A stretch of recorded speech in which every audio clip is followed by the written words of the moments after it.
because it's just making that annoying sound. It is not the rain that you're thinking about. This is bullet. It's coming down by force. Yeah. Be prepared. I warned you. Hello everybody, welcome to my YouTube channel. I know you're probably thinking, I recognize that face.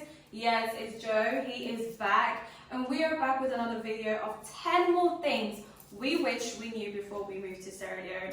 And these are some of the things some of you may have put in the comments, or maybe a few, as time has went by, realized, you know what, these are the things we should mention. So if you want to know more things about, Sierra Leone and what's going on, or how to prepare yourself before you move here or visit here, this is a video for you, so keep watching. These are in no particular order. These are just 10 more things we think you need to know and that we wish we knew before we came. Or things that we've discovered along the way. All right, so at number 10, we are on fruits and vegetables. So I have two things to say about this. Number one, I as a vegan, I eat mostly fruits and vegetables. Sierra Leoneans do put different veggies in different meals, but it is a little harder sometimes to find that here. And our fruits and vegetables are a little different from what we see in other parts of the world. I think the places that we've come from, the US, and I'm guessing the UK is the same way, they're genetically modified, right? Because, produce is a big business in the US, and so what they tend to do is make them much larger or without seeds. So they do look differently in some places there versus here. And I would say it's really hard to come by. But with the look, I mean, you had some things to say about how they look, right? Yeah, like for me, when I saw cucumber, like in the UK, cucumbers about like that big.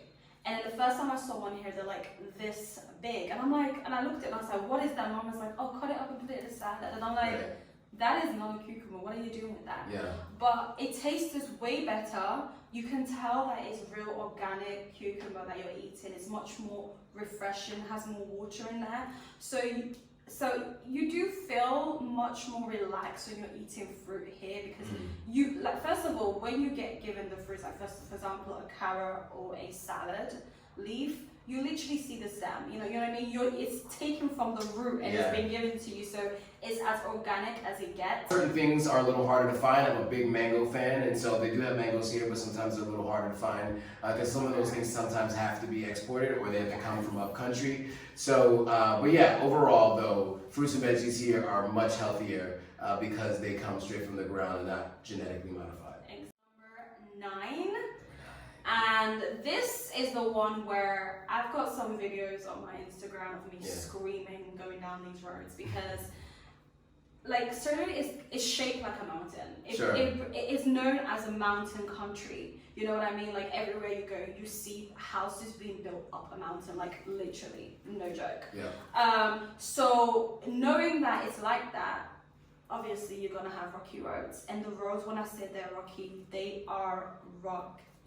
Like you will find, like if you take a keke or you take a bike, even if you're in a 4x4 car, you will be shaking.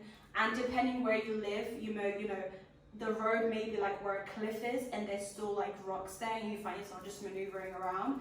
But the good thing that we have to say is the roads have improved in Sierra Leone. So it's not every single road you're going to find that is rocky, but you're still going to come across some old roads which are rocky. So be prepared, be ready for that, because it's just what it is over here. Number 8. So if you remember my video I did with the top 10 things in Ghana, we had a thing called Ghana Man Time, GMT.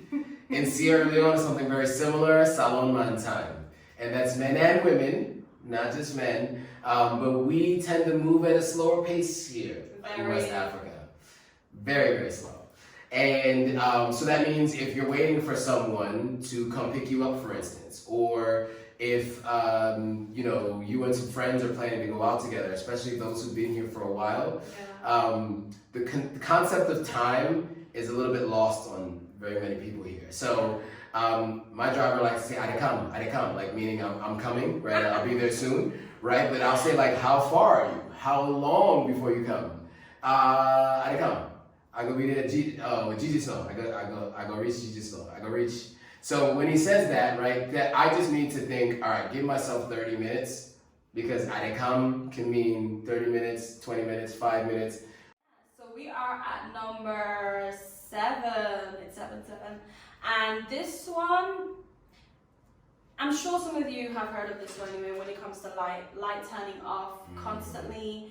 And the annoying sound of generator is quite a harsh sound. It's a sound where it could potentially keep you up all night because it's just making that annoying sound. So it's just be aware and know that, you know, light will just randomly turn off, and you have to have a generator in your house so it can take over when the light gets turned off. But when the generator comes on now, you have to deal with the sound, which is super duper annoying. And at random times, light can turn off. I recommend, and what people are starting to do more and more often here is, it's not as environmentally safe as we'd like it to be. There's still some challenges. Disposing of batteries, but if you do solar, you can have solar panels on your roof. We have 15 hours of sunlight almost all the time, and so that energy gets stored in a battery, and that battery can run all night. So there's definitely an option in order to keep the sound low. So that's if you build your own house, or if you're somewhere that doesn't have a generator, then you can get a battery and get a solar panel. And that would actually work to maybe a couple solar panels, depending on how much power you use and depending on where you live. But that's another pro tip, is go solar if you want to avoid the sound of generators. 6 is rainy season. So yes, in West Africa we have 2 seasons, specifically in Ghana and here, that's the only thing I can really speak to. And that is the dry season and rainy season. There really isn't like spring, fall, winter, summer, right? It's just dry or rainy, right? And so the rainy season lasts about 3 months, give or take a little bit more. And so when it rains, it's a torrential downpour. First of all, wait. I think you are not really telling people how extreme this rain is. Okay. Let me get, because he's been very calm about it. Yeah. I describe it as bullet rain. It is a bullet coming down in the most harshest force ever, and it's hitting everybody that it literally meets. This rain, because he's here talking about, no, it is not the rain you're used to. It is not the rain that you're thinking about. This is bullet. It's coming down by force, and if you're not careful, it will carry you away. I've been here, and I had no idea that I came during rainy season. I just thought, you know what, whatever, blah, blah, blah. The first day it rained, and I heard the sound of the thunder, and I felt a bit of a shake. I ran to my room, went under the bed, and I was screaming like I thought our house was about to completely just blow up. Real life, no joke. I'm not playing with you guys. Like, the rain is nothing to play with. I would 100% recommend to you, if you can, don't come during rainy season. It is crazy. It is scary. Yeah, if you're coming to visit, it doesn't make sense to come during rainy season. Don't do it. But if you're moving here, then you're just gonna have to live with it. 5, and we have street food. I'm a foodie. I love food, and SALONE has one of the world's best food. Argue with yourself, because you're not arguing with me. It has one of the best food in the whole entire world. And me, I'm someone where I love the street food. I absolutely love it. However, be prepared. I've warned you. It can upset your stomach, unfortunately. Because you don't know how they're making it, you don't know what type of steps it's being taken, and it can leave you with your tummy rumbling. This pill you can take, basically I have it at home, which basically stops you from having diarrhea. So I always carry it around, literally I carry it around with me in my purse all the time, because I like to try street food, but I don't try anyone's street food. I have particular people who I know cook, and I trust, and I go to them and I get food from them sometimes, and it's so delicious, it's so nice. For me, I just avoid street food altogether. Now, I will say though, if I was to have food outside somewhere, and I would recommend for you all, if they're washing the food and it's not cooked, so like if it's like if they give you salad to go along with it, I probably would not do the salad, because a lot of times that's rinsed with local water and not like bottled water, and the local water could be a little dirty sometimes if it's not filtered, depending on where they're getting it from, right? We have strong stomachs, and you'll likely survive. You'll be fine. It's just, you know, you may have some challenges a few hours later. So yeah, but also one thing I have to say is if you've been here for a while, you actually stop having stomach aches. Sure, because your stomach gets used to it. Yeah. And also it's like for anywhere you go in the world really, you don't just go and eat from anywhere, you know what I mean? You look, if the place looks unclean, you're not going to go there and buy the food, are you? So that's a prevention for anywhere you go in the world. Just check everything. So now number 4 is ride sharing. So here in Sierra Leone, there aren't very many ride sharing apps. So there is one called Flash Vehicles. It's actually a local car rental company that decided to go the technology route, and they have, basically they're like these big SUVs that can drive you around.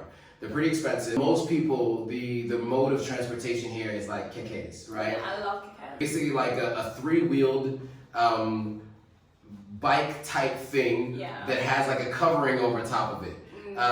We'll cut to that so you can see it in the post, so any edits so that you can see that.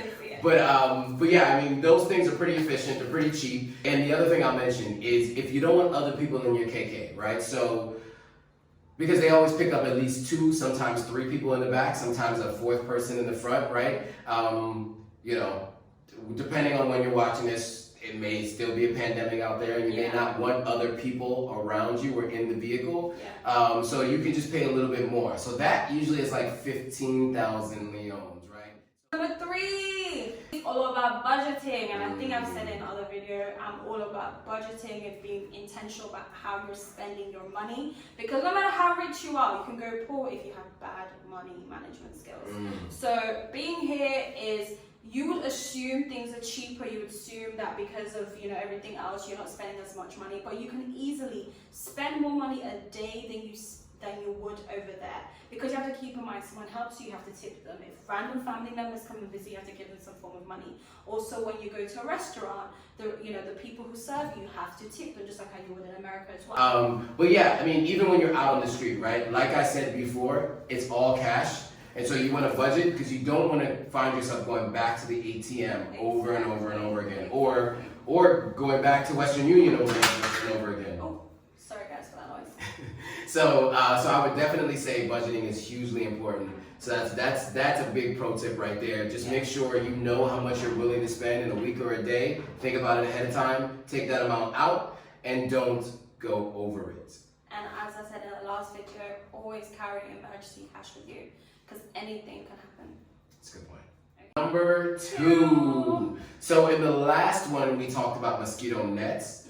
So and Mariama did briefly mention mosquito coils. And so there are a couple different ways to look at how to deal with mosquitoes here. So if you're a person who like has an outdoor space and you like to sit outside, mosquito coils help to keep bugs away. And then there are bug sprays that you can do that can actually kill them, right? So what I tend to do in the morning before I leave is I actually spray the room with bug spray. And then by the time I come at night, whatever was in there is gone. And also I've been gone long enough that the smell of the bug spray doesn't actually choke me to death, because it can really get in your lungs. And you have to remember, it is a chemical. I also, when I'm out somewhere and I'm sitting somewhere like working, I use mosquito repellent on my skin, so like non-toxic repellent on my skin. So I would say apply and reapply, like I said in my last video. Anything you have to add about that? I definitely agree with that, mostly when it comes to the cream as well. Like I have that on all the time regardless, and then when I'm going to sleep I do it as well. And I think it's just really good practice as well to just do it all the time, because you know, mosquitoes are really everywhere. You know, you can go to a place that's like really nice 5-star place. Mosquitoes are going to be there because they don't know the difference between 5-star and 1-star. That is correct. That's all I can say. All they want is humans. They want your blood. They don't care where you are. That's true. So we are at number 1, the last one, and this one. All right, let's get into it. It's all about water. When you get here, you know, you see a regular bottled water. And you're thinking, oh, I know that. That looks familiar. And then somebody will come around and they'll show you this. A plastic water. So you may find yourself thinking, why are you putting water in plastic and why are you giving this to me? But yeah, in most African countries, including SALONE, we have bottled water and we have plastic water. So this may come to you as a surprise, because I've never seen this in any Western country. In the UK, because I'm from there. Have you seen this in America? Not in the US. But they have it here in most African countries. And at first, I was like, no way am I having that. I am not going to drink that. Give me my bottled water and I'm fine. But I've been here now for like a couple of months now, and guess what? I prefer this. It's much more easier. I just take some clean water and I wash it first. And I just open it up and I drink it and I'm gone for the day. What about you? Yeah, so me, I am a water bottle kind of guy. So you did say something that was interesting. So she cleans hers off first, right? Most people just bite it and go straight to drinking. I cannot put my mouth on the outside of anything that has sat anywhere outside, right? But if it's from your house, that's okay. If it's from your house, it might not be as bad. So, but you said you clean yours off first, yeah, so that's fair. I'll take like something and I'll pour it there and wash it. Yeah, see, for me, I just go straight for the water bottle still. So I do the big water bottles or small water bottles. Yeah. I tend not to drink these, but these are cheaper. And they come in bigger packs, right? You get more of those when they come in those packages. So for those of you who are a little bit more adventurous or have been here a lot longer, so like everyone who's been here for a while, they all drink out of these. Yeah. Like it's just it's part of life. I would add as well, I feel like with this, you consume more water.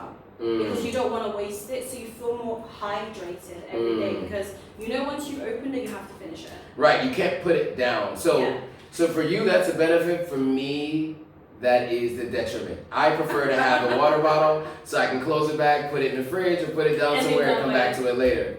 You know, with this, you have to finish the whole thing because you can't put it down anywhere or else it's going to spill all over the place. So, okay, have your water. I'll have mine. And I'll have mine. Alright guys, so that's it. That's our top 10 things we wished we knew, more things we wish we knew before we go into Sierra Leone. If you like this content, go ahead and click the like button. If you're not already a follower, go ahead and subscribe to my channel, and go ahead and also subscribe on Joe's channel as well, Authentic African. And we will possibly be back for more depending on what you guys think. If you guys go in the comments and write more things, we may do this again because we know it definitely helps. So yeah, thank you for watching and we'll see you in the next video.